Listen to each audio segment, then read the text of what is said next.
But I think what's it going to take? I think compromise and understanding and a big dose of forgiveness on both sides. They do say that grief brings people together. And, Harry and Meghan, of course, were there for the Queen's funeral.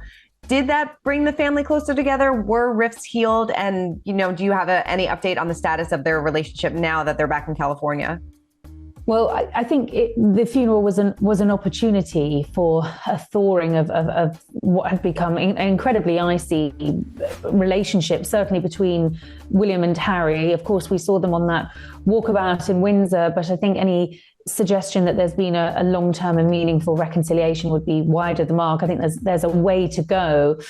Certainly there were conversations between Harry and his father, and I know, and I write in the book that it has been, and it is, Charles's intention to heal this family rift, to try and work things out, because he knows that this will hang over his reign. There cannot be this discord at the heart of the royal family. And of course, I say in the book as well, this idea of an alternative court in Hollywood, Harry and Meghan's alternative court, that does pose real problems for the royal family.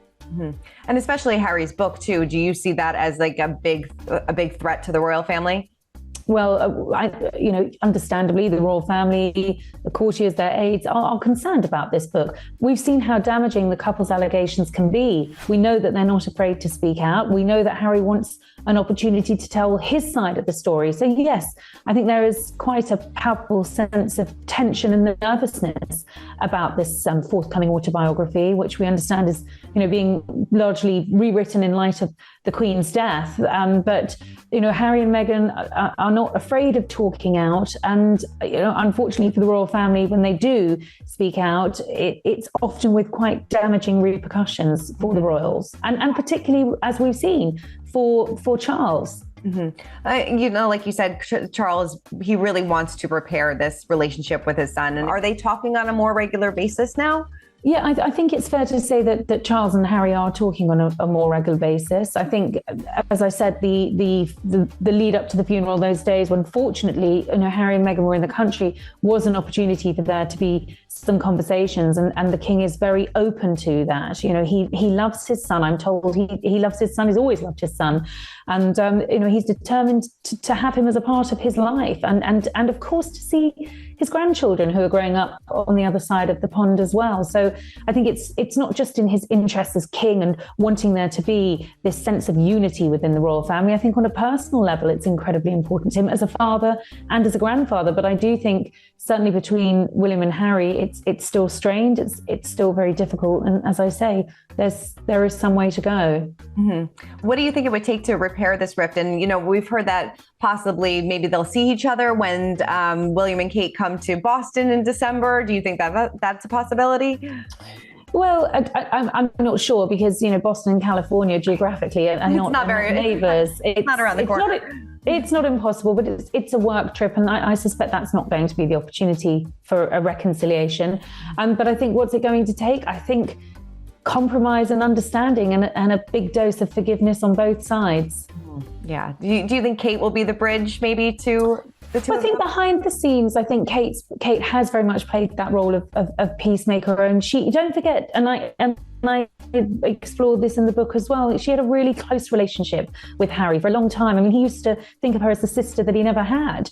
I think she's played a role trying to sort of get the brothers back on something of a situation where they're actually talking and communicating, as has Camilla. And I reveal that in my book, that she's played a role sort of very quietly behind the scenes, certainly in terms of really encouraging Charles to do everything he can to help try and smooth things over. But it's not easy. And I think the one thing that comes out in all of this is that they are a family. There are problems, there are divisions, and there are fallouts, just as there are in any family. But of course, this is all so publicly aired and played out. Right. I think that's interesting about Camilla being so instrumental in this too, which I think it shows how far her relationship has come with William and Harry then as well. Well, I think Camilla's great success has never been to step into that role as stepmother, to never impose in any way, but to be there quietly and supportively in the background. But I certainly think the fact that she is such a dedicated family person, she adores her children, she's a very hands-on grandmother. I think she's sort of really shown Charles the importance of making time for family as something that he does far more now. I mean, he works incredibly hard. He works, well after midnight, and his children have described him as a workaholic. Mm-hmm. But I think certainly as he's gotten older, he has really valued and enjoyed being a grandfather. And I think a lot of that has to do with Camilla. Definitely. Do you think Coronation Day, it falls on the same day as Archie's birthday? I think we're going to have a double celebration. Well, I'm told it's a happy coincidence. I don't think people should read any more into the date coinciding with Archie's 4th birthday. And I'm sure it will be the case that the Sussexes, along with other members of the family, are going to be invited. Whether or not they attend, we'll have to wait and see. And Katie, when people read this book, what are you hoping that they understand about the Queen's legacy? I hope people read the book that they get a much better understanding of the person who wore the crown. There are some wonderful insights into the Queen, some lovely, lovely anecdotes in there.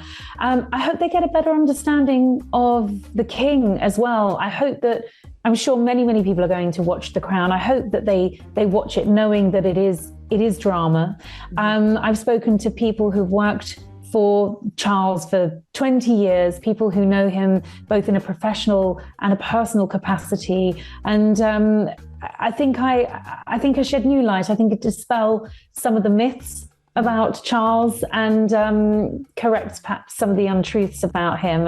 And hopefully people will see that there very much is a future for the monarchy. For me, I'm very optimistic about that future. I think there is a bright future. We have King Charles. By his age alone, he's going to be a transitional king, but that's not to say he can't be a good king. I think he will be. But I think for many, that promise of the next generation in this dynasty of William and Kate, that's the future. And I suppose that's very much the conclusion of the new royals. Yeah. I mean, do you think, I highly doubt it would ever happen that Harry and Meghan would want to come back, but if they wanted to, do you think that Charles would make room for them? I mean, it's a good question, and never say never, but I think a lot has happened, and I think while Charles has a great capacity for forgiveness, I do think his focus is now on moving forwards on that top tier of royalty, and I'm not sure Harry and Meghan actually want to come back. For more news content and exclusive interviews, make sure to hit the sub, like, and bell button down below, and visit usmagazine.com.